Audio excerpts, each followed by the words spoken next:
పిత పుత్ర పవిత్ర ఆత్మ నామమున ఆమేన్. గౌరవనీయులైన సహోదరి సహోదరులారా, ఈరోజు మనకు మన ప్రభువు అనుగ్రహించిన సువిశేష సందేశంలో మొదటి పట్టణము దానియేలు గ్రంథము 9వ అధ్యాయము 4వ వచనం నుంచి 10వ వచనం వరకు, మరియు లోకగారి సువార్త 6వ అధ్యాయము 36వ వచనం నుంచి 38వ వచనం వరకు. గౌరవనీయులైన సహోదరి సహోదరులారా, ఈరోజు మనకు మన ప్రభువు అనుగ్రహించినటువంటి సువిశేష సందేశం యొక్క ముఖ్య అంశము సంఘం కొరకు ప్రార్థన.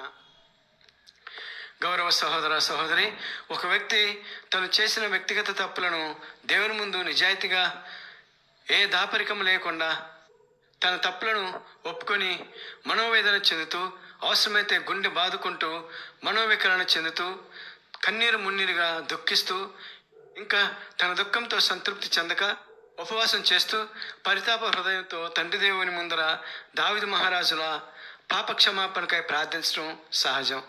అదేవిధంగా ఒక తండ్రిగా, ఒక తల్లిగా, పునీత అగస్తిని గారి తల్లిలా తన కుమారుని కొరకు, భర్త మార్పు కొరకు, భార్యాభర్తలు తమ బిడ్డల మార్పు కొరకు, లేక మంచి భవిష్యత్తు కొరకు మనస్తాప ప్రార్థన, ఉపవాస ప్రార్థన, తమ కుటుంబంలో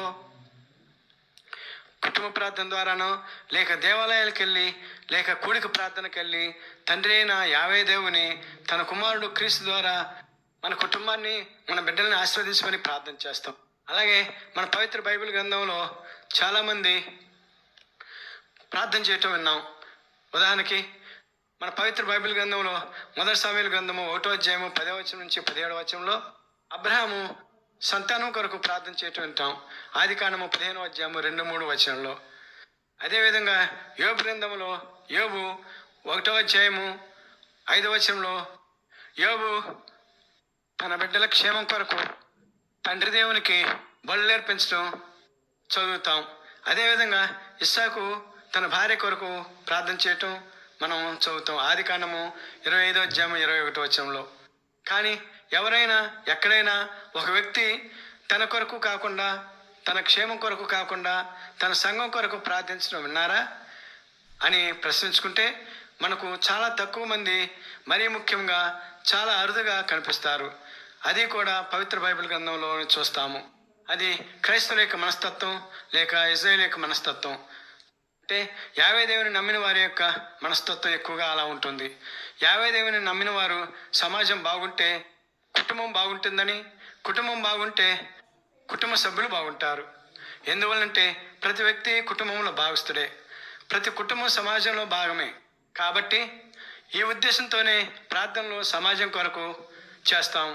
ఈరోజు మొదటి పట్టణంలో దానియేలు ప్రవక్త ప్రార్థన చేశారని ఈరోజు మొదటి పట్టణము దానియేలు గ్రంథము 9వ అధ్యాయము 4వ వచనం నుంచి 19వ వచనంలో చదువుతాం.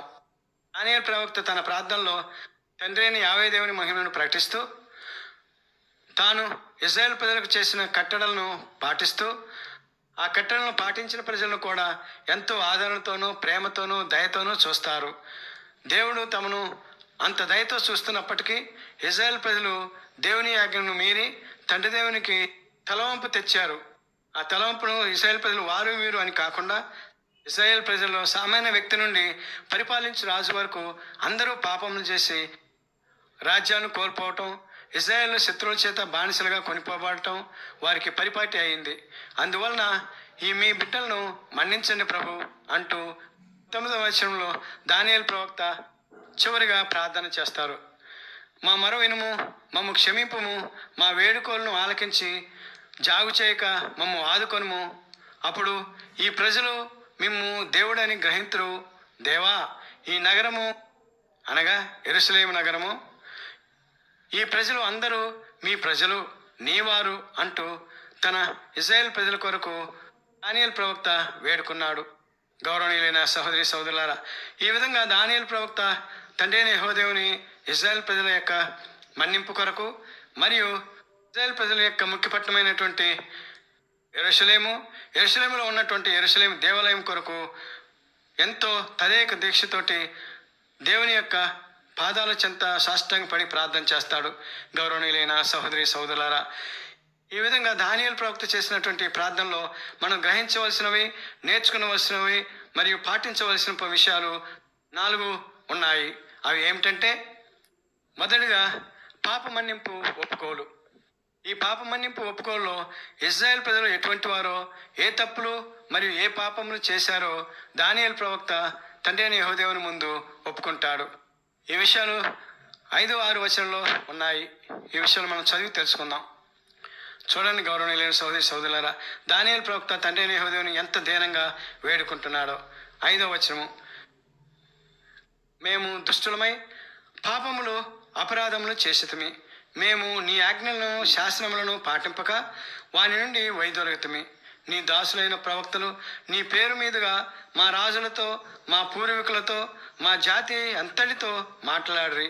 కానీ మేము వారి పలుకులను పాటింపమైతిమి అని ఇశ్రాయేల్ ప్రజల తరపున తండ్రి అయిన యెహోవాదేవుని క్షమించమని దానియేలు ప్రవక్త వేడుకుంటాడు.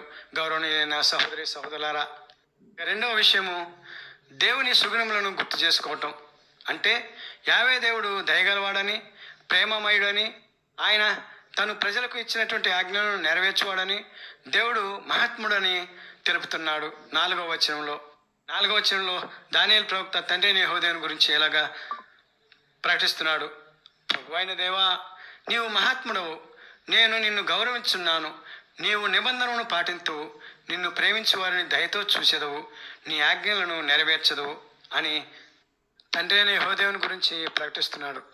ఇక 3వ విషయము పాపముల కొరకు మనస్తాపపడటం. పాప మనస్తాప ప్రార్థనలో దానియేలు ప్రవక్త తమను క్షమించి శుద్ధీకరించమని వేడుకుంటాడు. 19వ వచనంలో ఈ విధముగా, ప్రభు మా మొర వినుము, మమ్ము క్షమింపుము, మా వేడుకలు ఆలకించి పనికి పూనుకొనుము. నీవు జాగు చేయనిచో ఎల్లరూ నీవు దేవుడని గ్రహింతురు. ఈ నగరము, ఈ ప్రజలు నీవారు అని ఎంతో దీనతతోటి, విధేయతతోటి, తగ్గింపు తత్వంతో తండ్రి అయిన యెహోవాదేవుని వేడుకుంటాడు దానియేలు ప్రవక్త ఇశ్రాయేల్ ప్రజల తరపున. గౌరవనీయులైన సహోదరి సహోదరులారా, ఇక 4వ అంశము మాట పట్టు, అనగా దేవునికి ప్రతిజ్ఞ చేయటం. అంటే ఇక భవిష్యత్తులో మేము తప్పు చేయమని, దేవుని ఆజ్ఞలను పాటిస్తూ పాపముల నుండి దూరంగా ఉంటామని మాట ఇస్తున్నాడు ఇశ్రాయేల్ ప్రజల తరపున దానియేలు ప్రవక్త. 17వ వచనంలో, దేవా మా పాప మన్నింపునకు గుర్తుగా, మీ చిత్తానుసారముగా మా పాపములకు మమ్మలను దండించుటకు గుర్తుగా యెరూషలేము నగరమును శిథిలము గావించిన మీ పరిశుద్ధ నగరము పైకి మీ ప్రకాశవంతమైన ముఖమును రానిమ్ము అని దానియేలు ప్రవక్త తండ్రి అయిన యెహోవాదేవుని వేడుకుంటారు. ఇవి గౌరవనీయులైన సహోదరి సహోదరులారా, ఒక వ్యక్తి సంఘము కొరకు, సంఘము మన్నింపు కొరకు, సంఘము తప్పు చేసినప్పుడు సంఘమును దేవుని ముందు ఉంచుతూ ఏ విధంగా ఒక వ్యక్తి ప్రార్థన చేయాలో సంఘ సభ్యుడిగా బాధ్యతగా దానియేలు ప్రవక్తను ఉదాహరణగా తీసుకొని తండ్రి అయిన యెహోవాదేవుడు ఈరోజు మనకి తెలియజేస్తున్నారు. గౌరవనీయులైన సహోదరి సహోదరులారా, ఇప్పుడు మనము ఇశ్రాయేల్ ప్రజలు పాపం చేసినప్పుడు పాప మన్నింపు కొరకు తండ్రి అయిన యెహోవాదేవుని ప్రార్థన చేసిన వారు మరికొంతమంది ఉన్నారు. వారిని గురించి కూడా మనం తెలుసుకోవడానికి ప్రయత్నం చేద్దాం. వారి తర్వాత ఈ ఆధునిక కాలంలో కూడా ప్రజల కొరకు ప్రార్థన చేసిన వారు ఉన్నారు. వారి గురించి కూడా తెలుసుకోవడానికి ప్రయత్నం చేద్దాం. ముందుగా నెహెమీయా ప్రవక్త కూడా ఇశ్రాయేల్ ప్రజల తరపున తండ్రి అయిన యెహోవాదేవుని మొరపెట్టుకున్నాడు. విషయాన్ని మనం నెహెమీయా ప్రవక్త యొక్క గ్రంథము 1వ అధ్యాయము 5వ వచనం నుంచి 11వ వచనంలో చదివితే మనకు అర్థమవుతుంది. అదేవిధంగా మోషే ప్రవక్త కూడా ఇశ్రాయేల్ ప్రజల కొరకు సుదీర్ఘ ప్రార్థన చేశారు. ఈ విషయాన్ని మనం నిర్గమకాండము 32వ అధ్యాయం నుంచి 34వ అధ్యాయములలో ఉన్నాయి. ఇక నూతన నిబంధన విధానానికి వస్తే సమస్త మానవాళి కొరకు ప్రార్థన చేసినటువంటి వ్యక్తులు ఉన్నారు. వారు చేసిన ప్రార్థనలు కూడా ఉన్నాయి. వారిలో ప్రప్రథమంగా క్రీస్తు ప్రభువు గురించి మనం తెలుసుకోవాలి. క్రీస్తు ప్రభువు సకల మానవాళి పాపముల కొరకు శిలువపై మరణిస్తూ కూడా ప్రార్థన చేశారు. ఈ విషయాన్ని మనం లోకగారి సువార్త 23వ అధ్యాయము 34వ వచనంలో చదువుతాం. అదేవిధంగా క్రీస్తు ప్రభువు నేర్పినటువంటి పరలోక ప్రార్థన ఈ కోవకే వస్తుంది. సమస్త మానవాళి కొరకు చేసే ప్రార్థన ఈ పరలోక ప్రార్థన.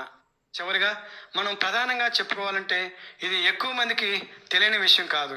ఈ ఆధునిక కాలంలో ప్రతిరోజు క్రైస్తవ దేవాలయాల్లో, మరీ ముఖ్యంగా రోమన్ కథోలిక దేవాలయాల్లో పూజగురులు నిర్వహించు సమిష్టి పూజల్లోనూ వ్యక్తిగత పూజల్లోనూ తప్పనిసరిగా వారి వారి సంఘాల కొరకు మరియు సమస్త క్రైస్తవుల కొరకు, క్రైస్తవేతరుల పాప మన్నింపు కొరకు తండ్రి దేవుని వారు కుమారుడైన క్రీస్తు ద్వారా వేడుకలు, ప్రార్థన, విన్నపములు సమర్పిస్తారు. గౌరవనీయులైన సహోదరి సహోదరులారా, ఇది ప్రతి వ్యక్తి లేక వ్యక్తులు సంఘం కొరకు ప్రార్థించిన వారు ఈనాటి సువిశేషం ప్రకారం. మరి మన సంగతి ఏంటి? మనం ఏమైనా ఎప్పుడైనా మన వంతుగా మన సమాజం కొరకు, మన సంఘం కొరకు, సంఘ పాపముల మన్నింపు కొరకు ప్రార్థన చేస్తున్నామా? సంఘంలో ఒకరమైన మనము సంఘ బాధ్యతలు సక్రమంగా నిర్వహిస్తున్నామా? ప్రశ్నించుకుందాం.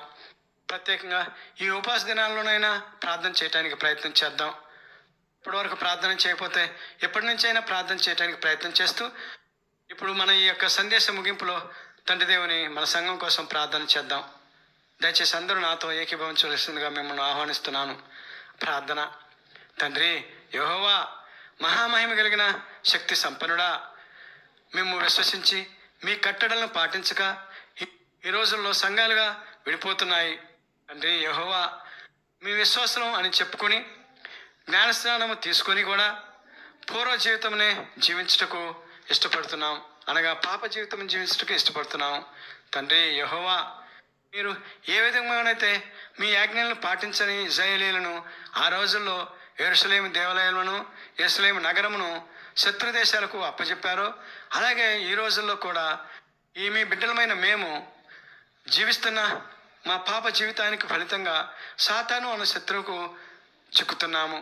దేవా, మమ్ము కరుణించి మా పాపాలు క్షమించి మా సంఘాన్ని కాపాడుకోనమని మా రక్షకుడు మీ కుమారుడైన క్రీస్తు దేవుని పవిత్రనామమున మేము బ్రతిమలాడి వేడుకుంటున్నాము తండ్రి. ఆమెన్. పిత, పుత్ర, పవిత్రాత్మ నామములు ఇప్పుడు ఎప్పుడు ఎల్లప్పుడు స్తుతించబడును గాక, కీర్తించబడును గాక, మహిమపరచబడును గాక. Amen, amen, amen.